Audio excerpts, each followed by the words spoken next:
Los investigadores médicos llegan a usted gracias a Corporación Pharmalab, liderazgo de calidad.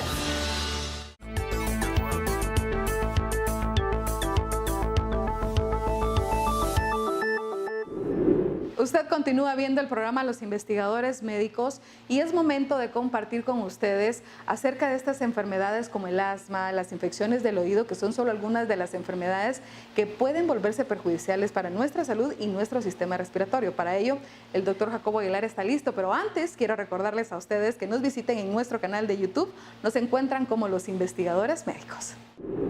Afecciones que ocurren con más frecuencia o que de alguna manera son importantes por el grado de invasividad y de agresión que pueden ocasionar en el sistema respiratorio.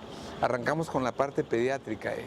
Pues muchas gracias por nuevamente la oportunidad. Aquí sí sería hablar de toda la enfermedad respiratoria en niños, que es tremendamente amplia y cada vez como se van a dar cuenta, la medicina en la enfermedad pulmonar ha evolucionado tremendamente.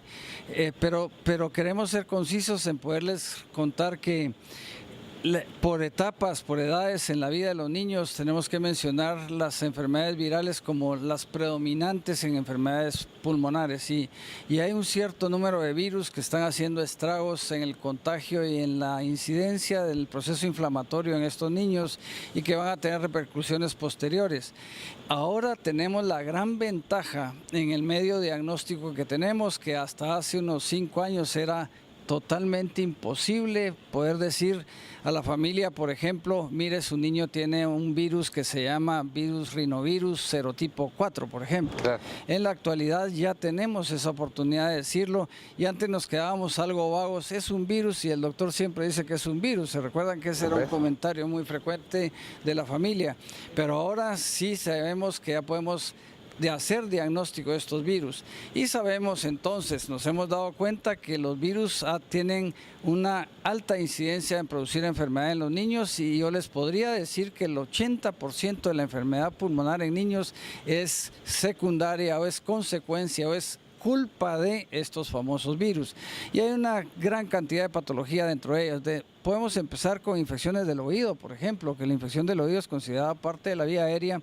Infección del oído, el 80% es proceso viral, de ahí bajamos y vamos a la laringe, tráquea, esa tos, esa bronquitis aguda, esa bronquitis que se va haciendo crónica, también es parte del proceso viral y de ahí empiezan a destacar algunos virus de predominancia en la laringe y en la tráquea, como son los rinovirus, en la rinofaringe, en la laringe ya adenovirus, por ejemplo, que son causantes de un estado muy común en pediatría que es una emergencia realmente, que es el famoso crup o aquella tos de chucho que se comenta y que el niño se ahoga y que ponen dificultad su respiración y que tiene que ir al hospital la mayoría de veces con un crup.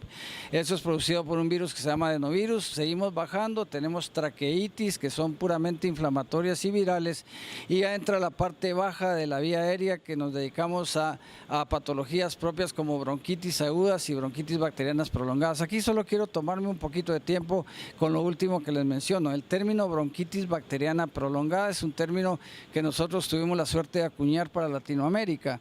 Es lo que en Estados Unidos y en el mundo se conoce como protractable chronic bronchitis y es un término que todavía no existía acuñado como terminología latina y nosotros hemos estado poniéndole mucha atención a esto porque es la primera causa de tos crónica en niños y esto quiero que lo conozcan, pues, o sea, es interesante para la audiencia que lo conozca. Cuando tenemos un niño que tiene menos de 5 años de edad y este niño tiene tos húmeda crónica, este niño probablemente tiene diagnóstico de bronquitis bacteriana prolongada. Eso y es muy frecuente. Y cuando analizamos toda la incidencia de patología o de enfermedad respiratoria en este grupo de población, aparece como primera causa de bronquitis esta patología.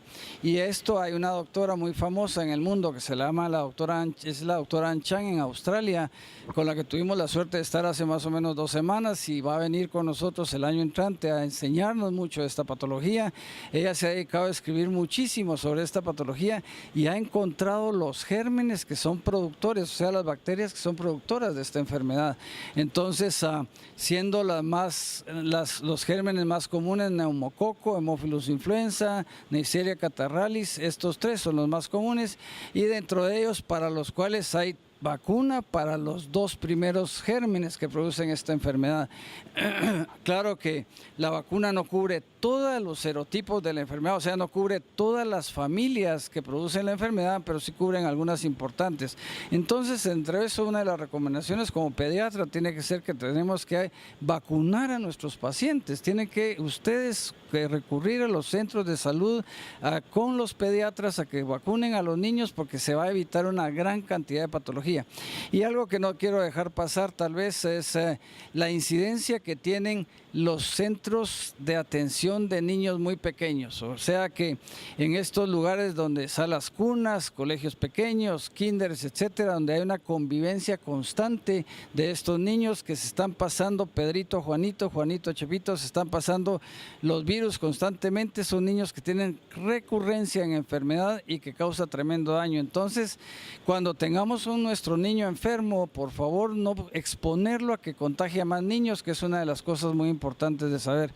Y después, por supuesto, si nos extendemos a asma bronquial como una patología de alta predominancia en el país, por muchos factores propiamente propios de nosotros, sabemos que asma es una enfermedad que tiene una incidencia más o menos del 10 a 12% del total de la población pediátrica, o sea, son grandes números de pacientes asmáticos que deben de ser tratados en forma adecuada, porque ahora, en pleno siglo XXI, es inconcebible que un paciente llegue a nuestros consultorios sin un diagnóstico de asma. O sea que ese paciente que tiene tos crónica debe ser estudiado, y acordarnos que también no todo el que tiene tos crónica tiene asma, sino que hay una gran variedad de patología asociada.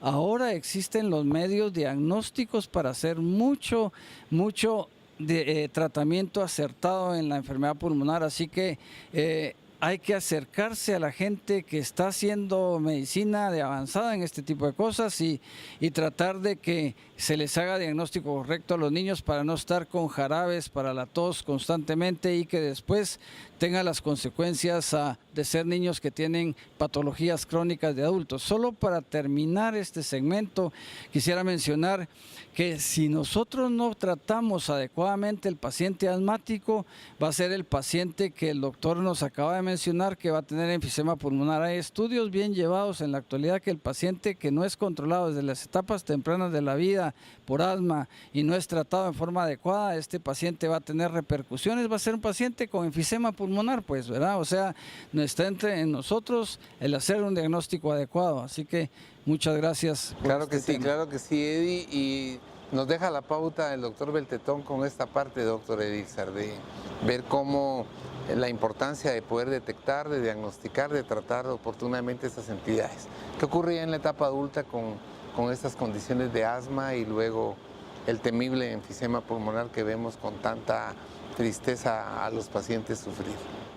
En la etapa adulta, pues ya habló muchísimo el doctor sobre infecciones. Yo no voy a ahondar en esa parte, pero además de comentarles de que tenemos una gran incidencia de enfermedad pulmonar causada por infecciones respiratorias agudas, en Guatemala no debemos dejar todavía de lado las infecciones crónicas por tuberculosis, que todavía lo vemos muy frecuentemente, lo vemos en adultos y también se ve en niños, desafortunadamente. Y recordar que las características de país tropical hacen que crezcan muy fácilmente los hongos. Así que también tenemos infecciones por hongos, tanto en adultos como en niños. Pero hablando ahora de asma, sí, afortunadamente cada vez tenemos más herramientas que podemos tener en los consultorios. Probablemente ya en los consultorios de muchos pediatras, internistas, médicos familiares, de estudios que no son complicados, como los estudios de función pulmonar, las espirometrías se llaman. Esas pruebas lo que hacen es medir volúmenes pulmonares, y una explicación muy sencilla que nos dice realmente lo que hace esta prueba es que mide el tamaño del pulmón y nos dice si hay inflamación en la vía respiratoria. Son estudios muy sencillos, se pueden hacer desde los niños a partir de los 3 años de edad. Hay estudios inclusive en niños más pequeños, pero normalmente arriba de 3, 5 años pueden hacerlo y lo podemos hacer obviamente en los adultos. Entonces necesitamos tener un diagnóstico certero de asma. Esto no se hace solo a través de la espirometría, tiene que hacerse obviamente un historial médico muy completo, tienen que hacerse estudios de gabinete, hacemos algunas pruebas de alergia y eso nos permite saber qué componente alérgico hay en este paciente y obviamente tenemos que descartar enfermedades, tenemos que descartar infecciones crónicas, tenemos que descartar padecimientos concomitantes o entidades que pueden simular asma, como por ejemplo trastornos gastrointestinales muy frecuentes como reflujo gastroesofágico o en personas mayores problemas cardíacos, problemas del corazón que pueden simular asma. Eso en el caso de asma.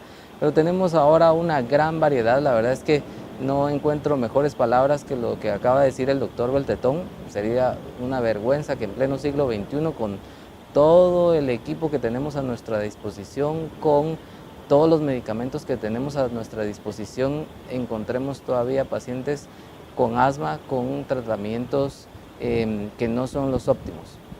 Por otro lado, en el caso de los adultos es muy importante hablar de la enfermedad pulmonar obstructiva crónica.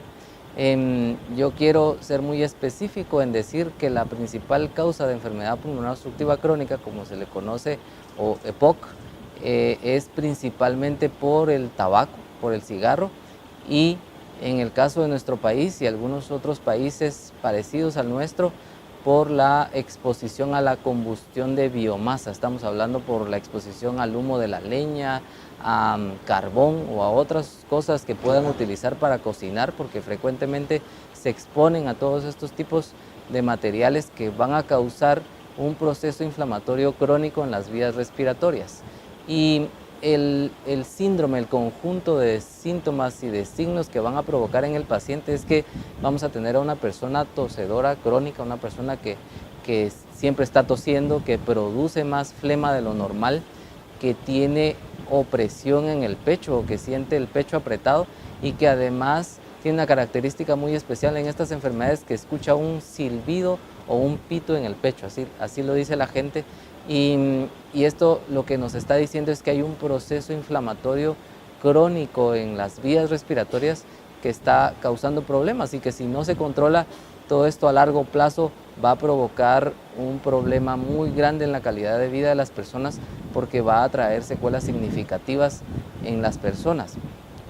Hay muchos tratamientos, al igual que el asma, hay actualmente muchos medicamentos que pueden controlar ese proceso inflamatorio, pero nosotros queremos hacer énfasis el día de hoy en que la forma más fácil de evitar todo esto es la prevención, y entonces tenemos que tratar de aconsejar a las personas que fuman para que dejen de fumar, a las personas que se están exponiendo al humo de la leña para que no lo hagan. Obviamente tienen otra forma de cuidarse para no tener tanta exposición a todas estas sustancias, y esto va a hacer que tenga menos repercusión al final en la vida.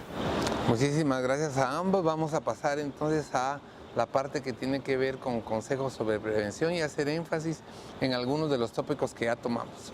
Continúe con nosotros. Dato importante. La gripe, la faringitis, la bronquitis, el asma y la neumonía son algunas de las enfermedades respiratorias más frecuentes en el ser humano. Las causas de una enfermedad respiratoria son muy variadas, aunque la más frecuente son las infecciones bacterianas o virales, que se transmiten a través de gotas de saliva o en la mucosidad que una persona enferma arroja al toser. La contaminación, la exposición a tóxicos aéreos y el tabaquismo, como en el caso de cáncer de pulmón o la enfermedad pulmonar obstructiva crónica, también desencadenan enfermedades respiratorias. ¿Quiere compartir con nosotros algunas curiosidades de nuestro sistema respiratorio? Se lo presento en nuestro ¿Sabías qué? ¿Sabías que? Respiramos unos 5 a 6 litros de aire por minuto. En el caso de los adultos, sus pulmones tienen capacidad para resguardar hasta 3 litros de aire. Al toser, el aire puro puede salir a una velocidad de 140 km por hora, que equivale a correr 100 metros en 3 segundos. El pulmón derecho es más grande que el izquierdo, ya que este debe dejar espacio al corazón. Si bien solemos creer que el catarro o resfriado común son causados por los rinovirus, lo cierto es que hay más de 200 tipos de virus que pueden causarlo. No en vano, es la enfermedad más común del sistema respiratorio, afectando cada año a un inmenso porcentaje de la población. Al volver de nuestros consejos de salud, quiero contarle a usted cómo tenemos alternativas para ayudarnos en estas enfermedades respiratorias como los flavonoides.